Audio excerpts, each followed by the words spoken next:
সাড়ে 3 ঘন্টা থেকে আমি ল্যাবড়া রসুন ক্যামেরাম্যান ল্যাবড়া চোদার সাথে আজকে চলে এসেছি ডিরেক্ট ফুটে দেখাচ্ছি। তো দেখতে পাচ্ছেন এখানে পুরো চুরি হচ্ছে, একদম ডিরেক্ট ফুটে চুরি করা ডিরেক্ট ফুটে দেখাচ্ছি। চুরি করছিল বাবু চোদা, এটা আমার গাড়ি করতে এসেছিলাম। তো আপনাদের দেখালাম ডিরেক্ট চুরি করা ফুটেজ। তো আরো ফুটেজ দেখাচ্ছি, আসুন আসুন আসুন। লাইভ ফুটেজ দেখাচ্ছি, একদম দিনের আলো একদম বিধ্বংসী ভাবে চুরি হচ্ছে, একদম এত বড় আস্ত দোকান চুরি হচ্ছে। তো এই ভাইটা চুরি কেন করছে সেটাই জিজ্ঞাসা করছি।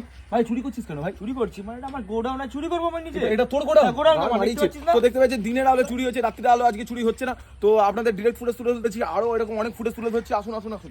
আপনাদের পুরো ডিরেক্ট ফুটেজ দেখাচ্ছি। একটা চোর চুরি করে পালাচ্ছে, এই মাত্র একটা এত বড় পার্স চুরি করেছে, পার্স চুরি করে উনি পালিয়ে যাচ্ছে। আমাকে দেখাচ্ছে নাকি? হ্যাঁ আপনাকে দেখাচ্ছি। আপনি দিনে কটা পার্স চুরি করেন? পাগল হয়ে গেছে নাকি? মানে আমি এখানে মানে মর্নিং ওয়াক করতে এসেছিলাম, আপনি আমার চোর বানিয়ে দিলেন। আপনার এই শরীর নিয়ে মর্নিং ওয়াক মানে আমরা কি মানে ইভিনিং ওয়াক করছি? দেখে একটু পাত্তা করে মনে হচ্ছে। আপনি গাঁজা করলে ওরা মেলা চোদা মানে দৌড়াতে দিন। দেখলেন মিথ্যে কথা বলে চলে গেল, কিন্তু এরা দিনে 30টা থেকে 35টা পার্স চুরি করে। ভালো বিজনেস, কিন্তু আপনারা এর থেকে দূরে থাকুন। তো চলুন আরো আপনাদের ফুটেজ দেখাচ্ছি, আসুন আসুন। ডিরেক্ট ফুটেজ দেখাচ্ছি, দেখতে পাচ্ছেন এখানে ইট চুরি করে পালিয়ে যাচ্ছে, একদম লাইভ